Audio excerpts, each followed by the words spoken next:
Selamat sore, perkenalkan saya Jen Kinanti Tandung selaku Top 12 Finalist Ambassador of Public Health AMSA Indonesia. Pada kesempatan kali ini, saya telah bersama-sama dengan Dr. Eka Hairanti Zain, SPKJ, selaku psikiater, kemudian salah satu dosen di salah satu perguruan tinggi di Indonesia, serta selaku founder dan presiden dari Indonesian Psychiatric Trainees Association atau IPTA Indonesia. Jadi selamat sore dok. Ya, selamat sore Jen. Jadi dok, di sini kita akan membahas tentang GAD atau Generalized Anxiety Disorder dok. Nah, menurut dokter Generalized Anxiety Disorder itu apa sih dok? Ya, jadi Generalized Anxiety Disorder itu kalau bahasa Indonesianya gangguan cemas menyeluruh. Iya, benar dok. Nah, gangguan cemas menyeluruh ini salah satu gangguan jiwa yang payungnya adalah gangguan kecemasan. Oh iya, anxiety disorder gitu ya dok? Jadi anxiety disorder atau gangguan cemas itu banyak macamnya. Ada generalized anxiety disorders ya, seperti yang Jen tanyakan. Iya. Kemudian ada juga panic disorder atau gangguan panik. Iya. Ada fobia sosial, ada fobia disorders ya.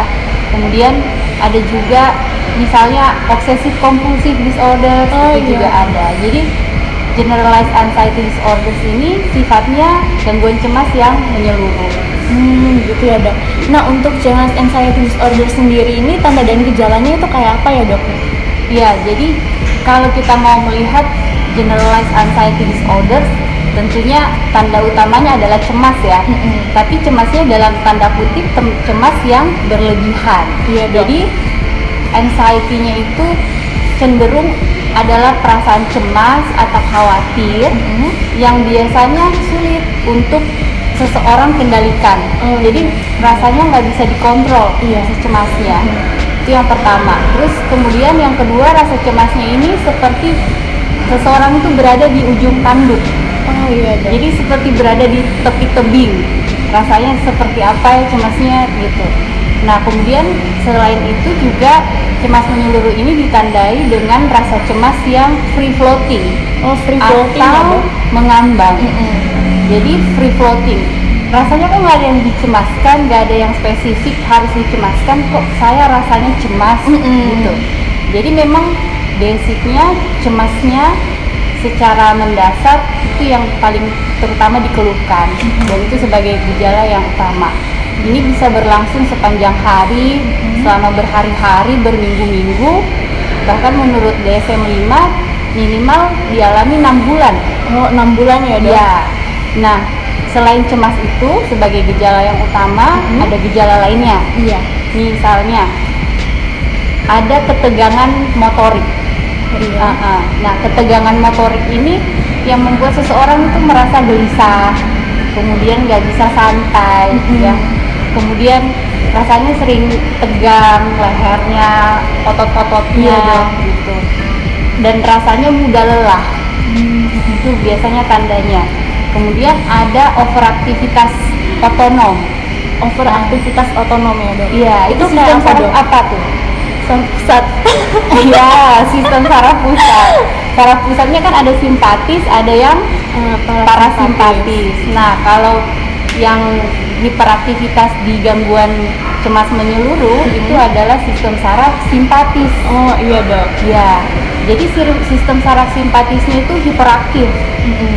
Tandanya jantung bisa berdebar-debar, berkeringat dingin, mulut kering. Ingat aja seperti kalau dikejar anjing, gimana kan? Ketakutan. Kemudian pengen miksi ya. Iya dok. Jadi kayak ada langsung tekanan mau kencing gitu. Jadi sedikit-sedikit pipis gitu. Oh iya dok. Kemudian alert ya, jadi seperti waspada, seperti tegang, kaget-kagetan gitu ya dok? Ya, rasa yang kaget juga ada ya, jadi rasanya itu seperti mau bertempur gitu, mau perang terus gitu. Jadi sistem saraf simpatisnya akan meningkat, berhubungan juga dengan lambung. Iya benar, pernah aku baca ada masalah pencernaan gitu ya dok? Ya. Itu gimana itu dok? Jadi kalau sistem saraf simpatis kita teraktivasi, rasanya tuh perut jadi begah, kembung, biasanya asam lambung juga meningkat. Jadi sering-sering sendawa, kadang-kadang juga rasa lambungnya tuh perih ya, kayak gitu. Kok saya makannya teratur tapi kok perih, mungkin juga suatu kecemasan. Iya, Dok. Gitu. Jadi dari hal ini juga biasanya akan mengalami suatu gangguan tidur. Insomnia gitu ya, Dok? Ya, bisa insomnia. Insomnianya bisa early atau sulit memulai tidur. Oh gitu. Bisa juga yang di middle. Jadi udah tidur tapi terbangun di malam hari. Oh, berarti ada jenis-jenisnya gitu ya, Dok? Ya, Insomnia itu. iya tentu ada jenisnya. Kemudian bisa juga yang late. Bangun biasanya jam 3 subuh, udah gitu nggak bisa tidur lagi. Jadi hal ini yang membuat kadang tidurnya tuh terasa tidak puas. Gitu, Dok. Iya. Nah, itu tadi semua gejala-gejala tambahannya ya. Jadi memang ada rasa cemas, kemudian ada ketegangan motorik, sama hiperaktivitas sistem saraf otonom. Dalam hal ini saraf simpatisnya.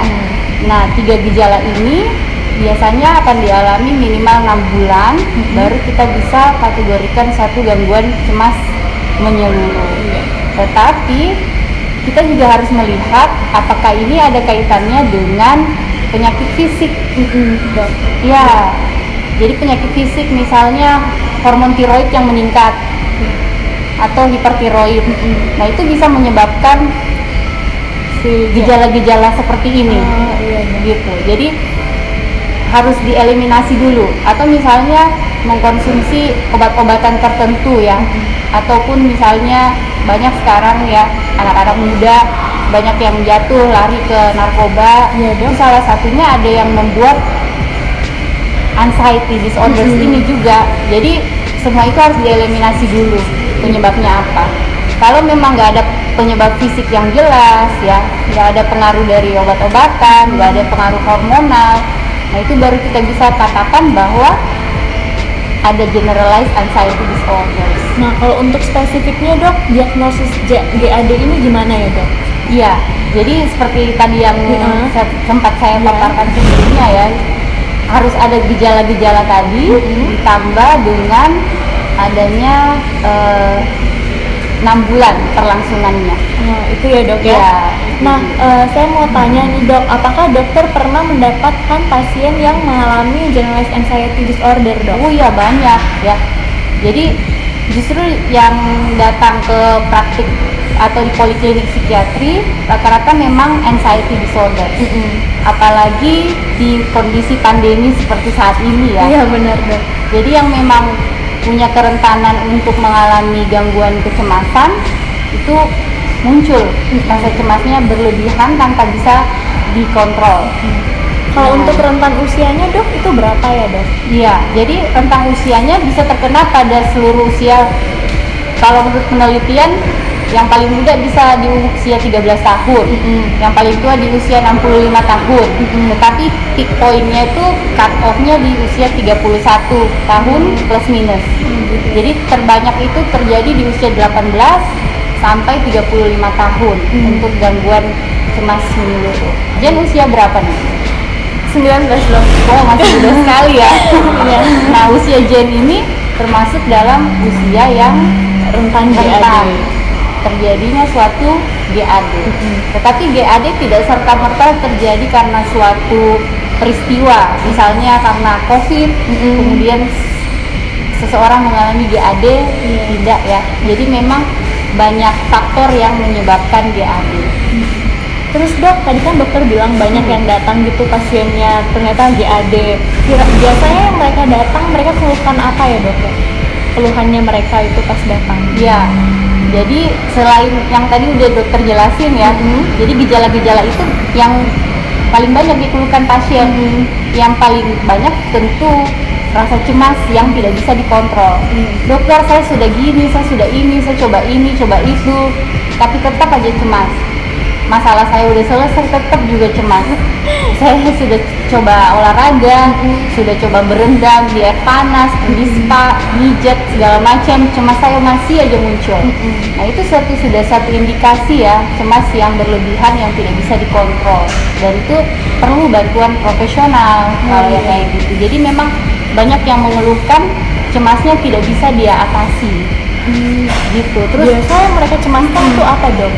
banyak hal ya yang dicemaskan. Jadi kalau cemas menyeluruh itu nggak spesifik untuk satu hal.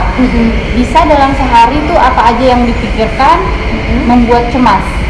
Jadi tadi prinsip gangguan cemas menyeluruh adalah free floating, mengambang.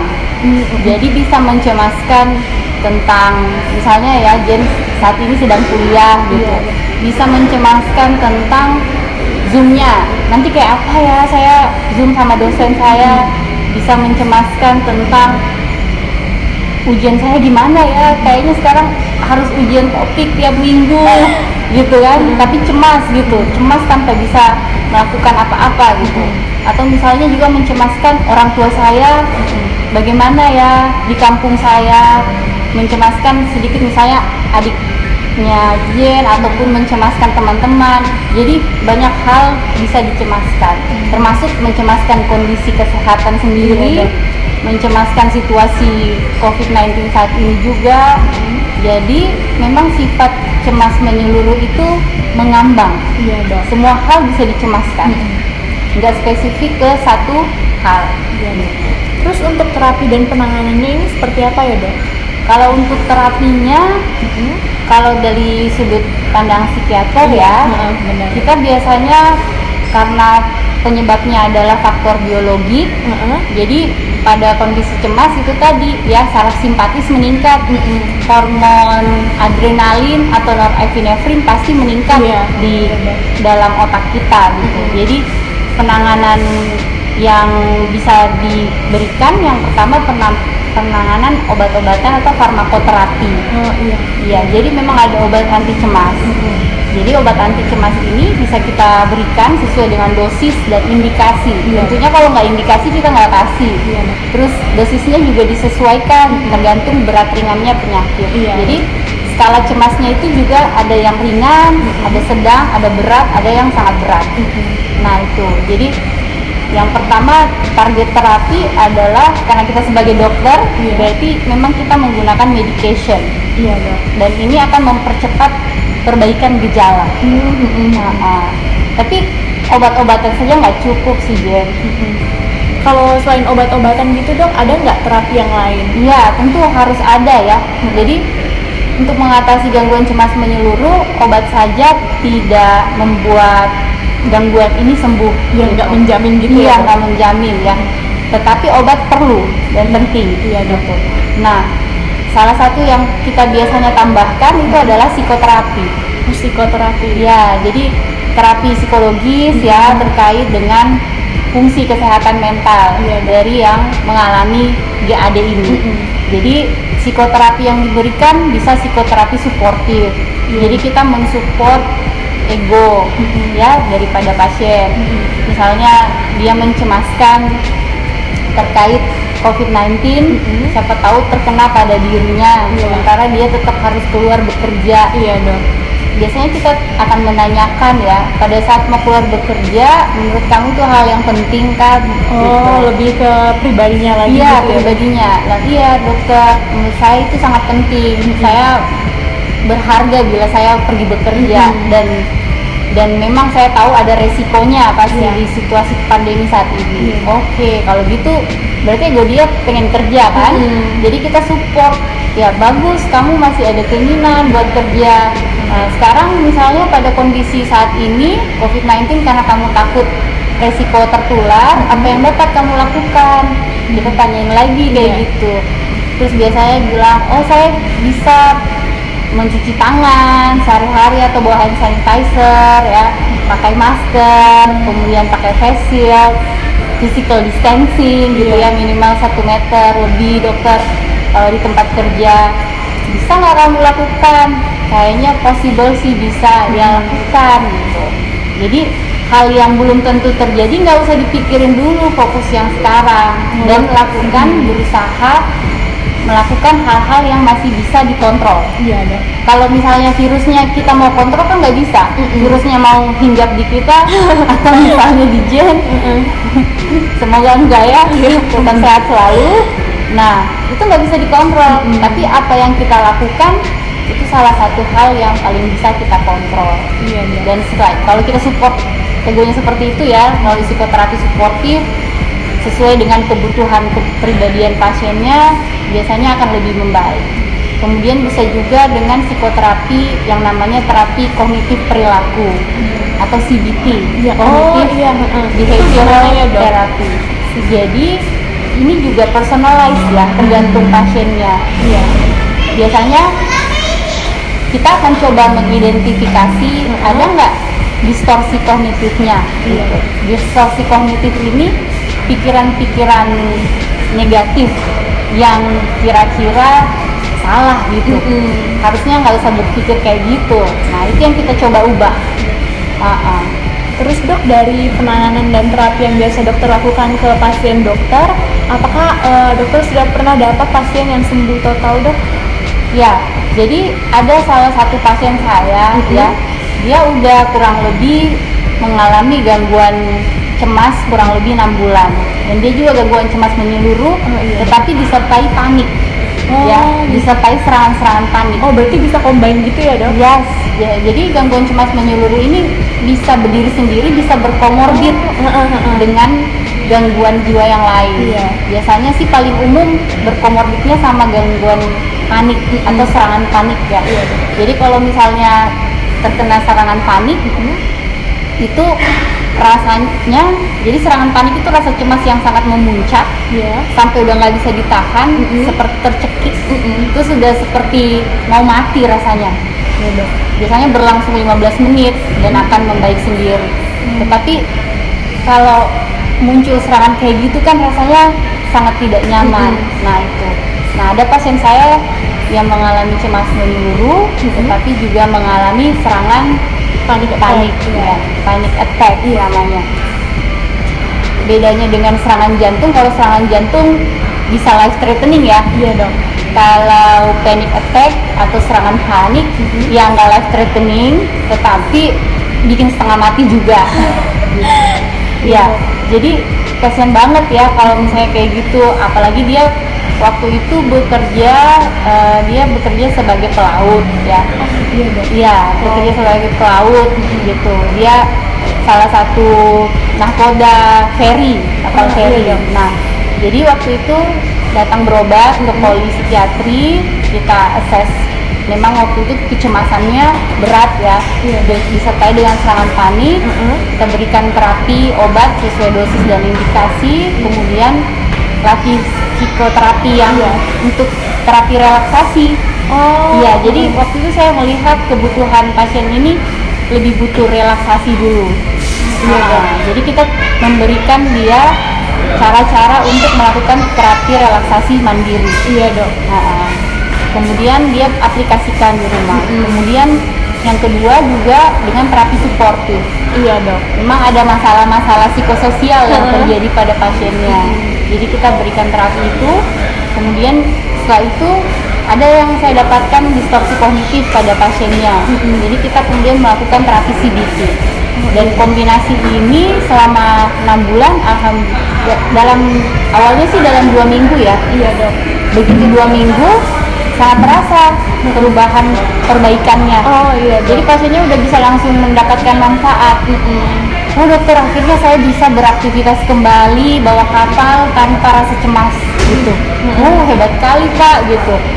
Jadi memang terapi itu akan sangat memberikan dampak yang baik gitu. Dalam 2 minggu pasiennya udah bisa. Tetapi untuk maintenance itu butuh obat, perlu penanganan yang berkelanjutan. Jadi biasanya kalau mau ke terapi memang diberikan minimal 6 bulan setelah remisi. Remisi artinya sudah sembuh dari gejala-gejalanya yang tadi. Nah, itu 6 bulan setelah itu kemudian masuk psikoterapinya juga. Nah, dan setelah itu kalau udah komplit 6 bulan dia udah selesai, akhirnya remisi. Tapi saya tetap menyarankan dia untuk menjaga kondisi psikososialnya, kondisi psikologisnya, dan melihat tanda-tanda ketika misalnya kondisi lingkungan lagi berat-beratnya, bisa aja relapse. Gitu. Bisa jadi kambuh ya dok ya? Jadi sembuh bisa gitu. Sama kan seperti kita kena flu. Kalau kita kena flu hari ini, kita berobat ke dokter, sembuh, apa ada jaminan nggak flu lagi? Benar. Nggak ada ya. Jadi bisa relapse gitu. Dan karena core untuk gangguan cemas menyeluruhnya memang ada secara biologi, tidak ada. Mungkin hormon adrenalinnya lebih banyak daripada orang yang biasanya, atau situasi kehidupannya yang mungkin lebih complicated dibandingkan orang-orang yang lain ya, atau mungkin core personality-nya, jadi ciri kepribadiannya yang rentan cemas ya. Kan kepribadian ada yang cemas menghindar, ada yang narkistik atau yang perfeksionis. Nah itu yang mudah mengalami cemas biasanya. Kayak gitu. Terus kalau begitu dok, cara mencegahnya seperti apa ya dok? Iya. Kalau Jadi dari dokter sendiri sebagai psikiater. Iya.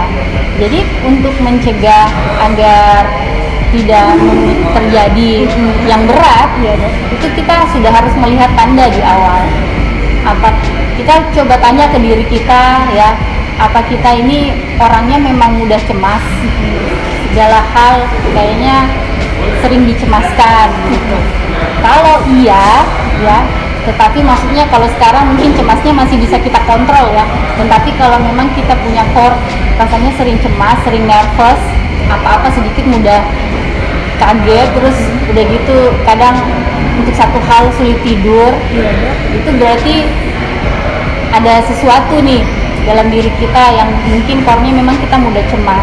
Nah di situ kita udah sebenarnya udah mulai bisa berkonsultasi ke psikolog ya, atau ke psikiater. Kalau bisa atau gitu ya dok? Ya, kalau disadari dari awal ya, dengan psikoterapi aja udah cukup tuh biasanya ya. Kemudian kita juga bisa untuk mulai mengembangkan diri. Jadi mengembangkan dirinya misalnya dengan membaca buku-buku yang self help ya, pengembangan diri, atau misalnya kalau sekarang banyak ya webinar-webinar. Iya banyak, di Instagram juga banyak itu dok. Iya benar. Jadi sekarang malah free ya, gratis. Ya, sayang sekali kalau dilewatkan. Jadi ikut webinar-webinar atau topik-topik kesehatan mental yang akan mengembangkan jiwa kita. Jadi bagaimana sih caranya agar lebih rileks, agar lebih tenang, lebih santai gitu. Karena kalau kita bisa melihat dari awal sumber-sumber kecemasan kita sendiri dan kita bisa mengelolanya sebelum misalnya bertambah berat, itu jauh lebih baik gitu. Jadi memang cara mencegahnya butuh kesadaran dalam diri sendiri dulu, kita melihat kita orangnya seperti apa, kemudian butuh support dari lingkungan ya, karena itu tadi kondisinya memang gabungan antara biologis, psikologis sama sosial. Kalau psikologis ini lebih ke kita yang kita coba memperbaiki diri ya, gimana sih caranya biar lebih rileks. Saya kok orangnya tukang cemas gitu, tetapi cemasnya ya masih bisa dikontrol, cuman kadang-kadang bablas misalnya. Tetapi masih bisa beraktivitas seperti biasa. Iya dok. Karena gangguan cemas itu kalau misalnya masuk ke satu gangguan jiwa ya, gangguan cemas menyeluruh ini tandanya adalah kita udah ada gangguan dalam beraktivitas. Jadi beraktivitas sosial nggak bisa, beraktivitas di pekerjaan juga sulit rasanya, bahkan aktivitas sehari-hari juga biasanya terjadi kesulitan dan terganggu gitu. Berarti selama kita masih produktif, masih bisa bersosialisasi baik, masih bisa bekerja dengan baik, tetapi memang mudah cemas, ya yuk dari situ kita langsung ini aja, langsung lebih melihat ke diri dan membangun diri seperti apa biar kita bisa lebih tenang misalnya kayak gitu. Jadi itu tadi ya, cara mencegahnya ya begitu, dengan psikologis, kita lihat psikologis kita, kemudian kita ke lingkungan mencoba mencari sumber-sumber yang lebih suportif. Terus kalau secara biologis kan kita udah nggak bisa ngapa-ngapain. Memang tubuh kita didesain seperti ini, otak kita itu udah didesain, ini zat kimianya segini, ini segini, ini segini, udah fix gitu. Tetapi bisa dimodifikasi lewat psikososialnya. Mungkin dok, sebagai penutup, dokter ada nggak closing statement gitu buat teman-teman yang dengar talk show kita ini? Baik, jadi untuk hari ini ya, untuk gangguan cemas menyeluruh ini memang suatu gangguan jiwa yang membuat seseorang itu bisa tidak produktif dalam menjalankan aktivitas sehari-harinya, dan ini sifatnya nyata. ini nggak hanya biasanya kan kadang orang mengatakan itu hanya di pikiranmu, udah nggak usah terlalu cemas, kamu kok sangat cemas orangnya, nggak bisa digituin. Iya, banyak yang menormalisasi cemas berlebih ya, Dok. Iya, jadi kita perlu memberikan empati dan ya, oh iya kasihan ya, oh iya ibu sini saya bantu gitu. Jadi memang cemas itu nyata. Iya, Dok. Dan biasanya kita bisa meraba rasakannya saat kita memang mengalami cemas. Pernah Jen mengalami cemas di satu masa? Ada ya? Nah, bayangin orang yang dengan gangguan cemas menyeluruh itu mengalaminya setiap hari, sepanjang hari. Udah gitu berminggu-minggu, berbulan-bulan. Capek nggak? Capek banget sih, Dok. Iya, tanpa ada alasan yang lain, bukan alasan yang pasti, tapi cemasnya ada. Karena memang ini suatu gangguan dan ini treatable. Iya, Dok. Ya, jadi bisa ditangani. Iya, bisa ditangani. Iya, bisa ditangani, jangan suffer in silence, ya. Jangan dibiarin aja. Iya, suffer in silence itu menderita sendiri. Speak gitu, bicara, minta pertolongan, tanya, ya. Benar, Dok. Terus segera konsultasi ke psikolog atau ke psikiater gitu untuk mendapatkan penanganan. Jadi setiap orang yang mengalami gangguan cemas menyeluruh itu berhak untuk hidup sehat, Iya, benar. tanpa cemas berlebihan yang kayaknya itu mengekang kaki tangannya untuk bisa beraktivitas sehari-hari dengan baik kembali. Jadi setiap orang berhak untuk free, untuk merasa bebas, merasa lega dan menjadi dirinya tanpa rasa cemas. Oke, Dok. Terima kasih banyak Dokter Eka atas ilmunya. Terima kasih banyak juga mau menyempatkan diri untuk ikut talk show ini. Terima kasih banyak, Dok. Selamat sore. Ya, sore, sama-sama Jen.